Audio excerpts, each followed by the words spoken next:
Brought to you by Ludo Fantasy. Roll the dice, make your move और अपनी किस्मत बदलो. Download Ludo Fantasy now. शालेय अभ्यासक्रमामध्ये हिंदी ही भाषा शिकण्यासाठी अनिवार्य म्हणजेच कंपल्सरी करण्यात आल्यानंतर महाराष्ट्रामध्ये राजकीय वाद पेटल्याचं पाहायला मिळत आहे. मराठी भाषेचा मुद्दा उपस्थित करत मनसे प्रमुख राज ठाकरे यांनी हिंदी भाषेच्या कंपल्सरी करण्याच्या सरकारच्या निर्णयाला विरोध केलाय. तर उद्धव ठाकरे गटाने सुद्धा मराठी भाषेलाच प्राधान्य देण्याची मागणी केल्याचं पाहायला मिळतं. पण या सगळ्या वादाच्या पार्श्वभूमीवरती हिंदी भाषा नेमकी कुठल्या वर्गासाठी शिकवली जाणार, त्याचबरोबर त्याची कालमर्यादा कशी असणार, कुठल्या वर्गामध्ये कुठली भाषा कंपल्सरी असेल आणि त्याचबरोबर हिंदी भाषेची जी अंमलबजावणी शालेय शिक्षणामध्ये होणार आहे, शाळांमध्ये होणार आहे, ती कुठल्या वर्गाला कुठल्या वर्षापासून लागू होणार आहे, हे सुद्धा अत्यंत महत्त्वाचे मुद्दे या निमित्ताने उपस्थित होत आहेत. 16 एप्रिलचा GR सरकारचा माझ्या हातामध्ये आहे. हा GR देशामध्ये नवीन शैक्षणिक प्रणाली लागू केल्यानंतर शासनाने जे एक प्रकारची जी नवीन पाठ्यमंडळ बसवलं होतं, राष्ट्रीय शिक्षण धोरण 2020च्या अनुषंगाने अभ्यासगट आपण त्याला म्हणूयात, त्या अभ्यासगटाच्या आधारावर एक GR सरकारने काढला आणि त्या GRमध्ये अंमलबजावणीचा तक्ता सुद्धा देण्यात आलेला आहे.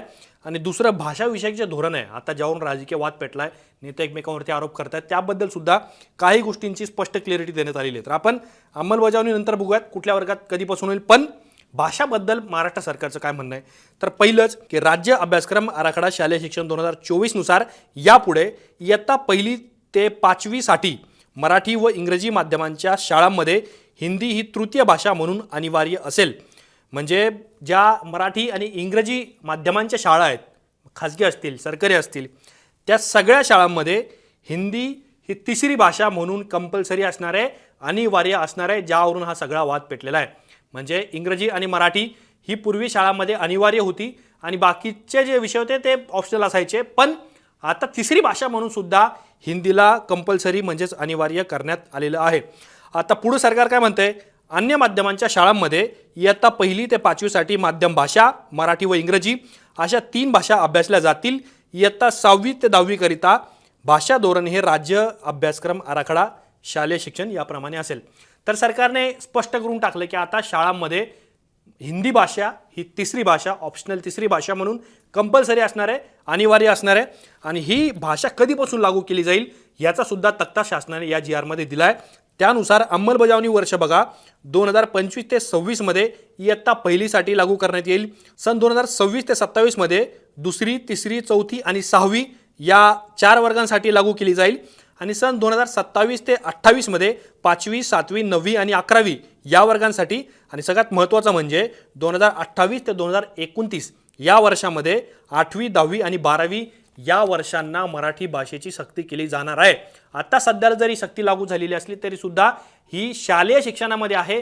तिथून पुढे ती आगामी काळामध्ये जसे वर सरत जातील किंवा गोष्टी पुढे जातील त्या पद्धतीने या गोष्टी लागू केल्या जातील. आता हा हिंदी भाषेच्या सक्तीला काय महाराष्ट्रामधून विरोध होतोय का, तर असं नाही आहे.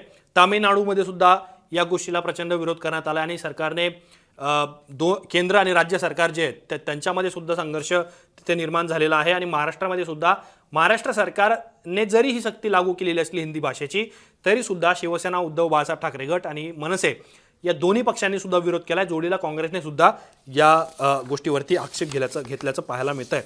दक्षिण भारत असेल किंवा महाराष्ट्र असेल, ज्या राज्यामध्ये त्यांची एक स्वतःची भाषा आहे, आता तर मराठी भाषेला अभिजात भाषेचा दर्जासुद्धा मिळालेला आहे, त्या भाषांमध्ये हिंदी भाषेला सक्ती करण्यात येऊ नये, अनिवार्य करण्यात येऊ नये, कंपल्सरी करण्यात येऊ नये अशी मागणी सातत्याने अनेक राज्यांमध्ये राहिलेली आणि तशीच ती महाराष्ट्रामध्ये सुद्धा आहे.